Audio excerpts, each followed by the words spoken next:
महाराष्ट्र हादरवून टाकणाऱ्या ऑफर्स रवींद्र वस्त्र निकेतन घेऊन आलेत लाडकी बहीण रक्षाबंधन सेल 15 ऑगस्ट ते 6 सप्टेंबर पर्यंत 1998च्या खरेदीवर बंपर गिफ्ट, लाडक्या बहिणीला 3 ऍक्टिवा गाडी गिफ्ट, दररोज चिंका चांदीची जोडवी गिफ्ट, पेशवाई सिल्क साडी 1200 ची 346 मध्ये, कलांजली पैठणी सिल्क 1500 ची 594 ला, 3 पीस ड्रेस 2 पीस ड्रेस घ्या 1188 रुपये, एक घ्या एक फ्री, ब्रँडेड शर्ट टोरी कंपनीचा एक घ्या एक फ्री, 5000 रुपयांची बनारसी नवरी शालू 1495 रुपयाला. रवींद्र वस्त्र निकेतन, सलगरी, तालुका मिरज, जिल्हा सांगली. प्रत्येक बातमीतील घटनेच्या वास्तविकतेची तुलना थेट पाहत रहा सांगली अपडेट.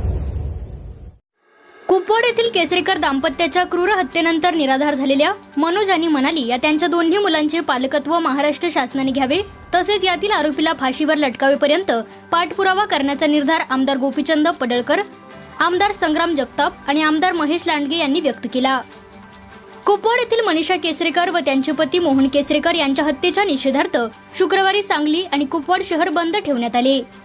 या घटनेतील संशयित फरीद शेख याच्यावर कठोरात कठोर कारवाई करून हा खटला फास्ट ट्रॅक न्यायालयात चालवावा आणि त्याला फाशीची शिक्षा द्यावी आदी मागण्यांसाठी शहरात सकल हिंदू समाजातर्फे मोर्चा काढण्यात आला. हा मोर्चा सायंकाळी महापालिकेसमोर आला असता त्या ठिकाणी ठिय्या आंदोलन करून त्याचे सभेत रूपांतर करण्यात आले. यावेळी आमदार बोलत होते. या मोर्चात मोठ्या संख्येने नागरिक, विविध हिंदुत्ववादी संघटनांचे पदाधिकारी, राजकीय नेते आणि कार्यकर्ते सहभागी झाले होते. आमदार गोपीचंद पडळकर म्हणाले की हिंदूंवरील हल्ले वाढले आहेत. यापुढे अशा हल्ल्यांचा संघटितरित्या मुकाबला करू. हल्लेखोराला मनोरुग्ण म्हणून कोणी बचाव करीत असेल तर त्याला सोडणार नाही. राजसत्तेपेक्षा हिंदूंचे संघटन महत्त्वाचे आहे. ही घटना सर्वांनी आपली समजली पाहिजे. यामध्ये निराधार झालेल्या दोन्ही मुलांचे पालकत्व महाराष्ट्र सरकारने घेतले पाहिजे. तसेच त्यांचे शिक्षण पूर्ण झाल्यानंतर त्यांची शैक्षणिक अर्हता पाहून त्यांना शासकीय सेवेत सामावून घ्यावे अशी आमची मागणी असून यासाठी आमचा पाठपुरावा असणार आहे. तसेच याबाबत मुख्यमंत्र्यांना पत्र देण्यात येईल. यावेळी आमदार महेश लांडगे म्हणाले की हिंदूंवरील हल्ले रोखण्यासाठी सर्वांनी मतभेद विसरून एक झाले पाहिजे. अशा हल्लेखोरांची आर्थिक रसद तोडून त्यांना एकटे पाडले पाहिजे. या घटनेबाबत सरकार आपले काम करेल, पण यांना फाशीची शिक्षा लागेपर्यंत आमचे प्रयत्न राहतील. यावेळी आमदार संग्राम जगताप म्हणाले की हिंदूंचा अंत पाहू नका.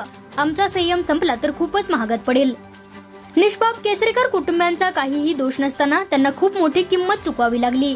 या कुटुंबियांच्या पाठीमागे आम्ही ठामपणे राहू. त्यांना न्याय मिळेपर्यंत लढा सोडणार नाही. यावेळी नानासाहेब वाघमारे यांनीही मनोगत व्यक्त केले.